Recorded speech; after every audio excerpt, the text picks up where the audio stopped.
Alright, welcome back to another E7 video. We're gonna be looking at the secret scythe, Hecate, or Hecate, they call her. But yeah, she is a new limited, by the way, limited character coming soon. So I hope you guys are fine on your currency. I've seen all the people summoning for Yenya, but Yenya is actually pretty good, is usable, but because because she has a rerun, she will be in any custom banner, right? I think they might going forward, they might do seasonal custom banners like what they did for the summer one where they give us only summer characters, but yeah, I don't want to rant too much about that. We're here to talk about Secret Scythe, so without further ado, let's get into Secret Scythe or Hecate. Such futile resistance. Fall before your inescapable fate!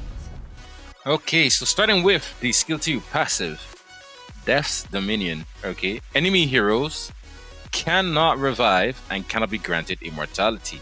Now, let's just start with that. She essentially has a better version of Briar Witch Assyria's passive combined with a hero like Veronica's passive, where she gets rid of immortality. But this is sort of different.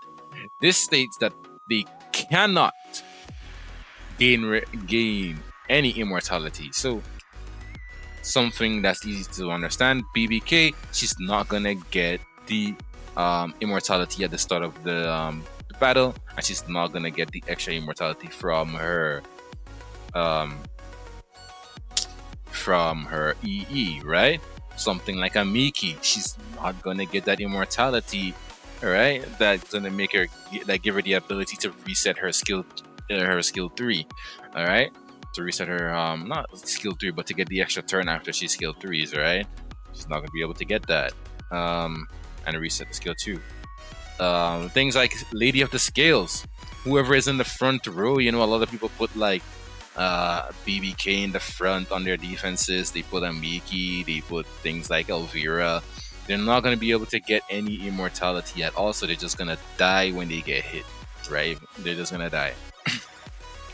They're just going to die. So she counters a lot of units, right? And that's just the first part of the passive, right? When attacking penetrates target's defense by up to 100% and cannot trigger critical hits. So something like Emma Celine, still has another unit that she counters as well. She's a reviver, so she can't revive, and she cannot save her allies with the immortality. Sometimes Emma Celine might go for the soul burn, and then her allies are low. She might try to get some damage out and then put up the immortality to protect her team.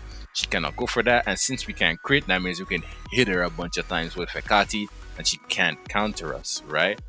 Having that, so there's that for that. That's pretty a pretty decent passive. This alone makes her pretty much unfortunately makes her I would say she's pretty much a must pull if you want to counter a lot of the cringe stuff that's in Arena, Guild Wars, and even in RTA to some extent as well, right? Let's move on. So I'm going to actually go to the skill 1 before I talk about the skill 3 because it is very important. Okay, attacks the enemy. Okay, so the skill 1 active Reaper Scythe attacks the enemy with Sigurd's Scythe before increasing combat radius of the caster by 20%, right? So you could play her on counter set if you want to get that cycling, right? When used on the caster's turn, though, activates Final Deliverance as an extra attack. So, watch out for your Lionheart Sermiers and things like that. Final Deliverance attacks all enemies, so things like even like Green Rowana actually might be a force ban against her since the AoE extra attack that's pretty much guaranteed to happen, right? But anyway, before granting stealth to the caster for 1 turn. Okay, so she grants herself stealth and decreasing skill cooldowns by 2 turns. Okay, so this is important because when you see a skill like this, for those of you who might be newer, I don't know, this is deceptive just a little bit. It's not actually 2 turns, it is 3 turns because she will take a turn, hit with the skill 1 and then activate this thing, which is also going to decrease by 2 turns. So it's actually 3 turns, right? So I wanted to talk about this before I talk about the skill 3. All right, so let's go take a look at that. Okay, skill 3 now. All right, so inescapable demise. After granting increased attack to the caster for 3 turns, attacks the enemy by releasing the force of the netherworld, right? Releasing the force of the netherworld. When the target is a hero, ignores damage share. So this is another counter to Lady of the Scales. The person in the front row from the passive cannot gain immortality, so they will die. If it's Emma Raz, he will die and cannot be revived because you can't revive, right? When ignores damage share, so obviously, yeah, into anybody into scales. Now, begins the first battle with full skill cooldown count, and it is 6-turn cooldown. I remember what I said about that skill 1. It is a 3-turn decrease on skill cooldown. So basically, this thing essentially has a 2-turn cooldown. It has a 2-turn cooldown. It says 6, but 2 turns. This will be available on the 3rd, right? Just a 2-turn cooldown, right? If you attack on your turn with the skill 1, you remember we talked. That's why it's important to talk about that first. You might say, well, how am I going to? What if they just protect the person in the front row? You know, because it's gonna take me 2 turns at least to get my ult off. But there's a new set that is also coming out, and we have to talk about that as well because the new set, even though she's an attack scaler, it gives her it increases HP. I don't know by how much, but at the start of the battle, it resets your skill cooldowns. So she will start the battle if she has that set on her. She will start the battle with her skill 3 available.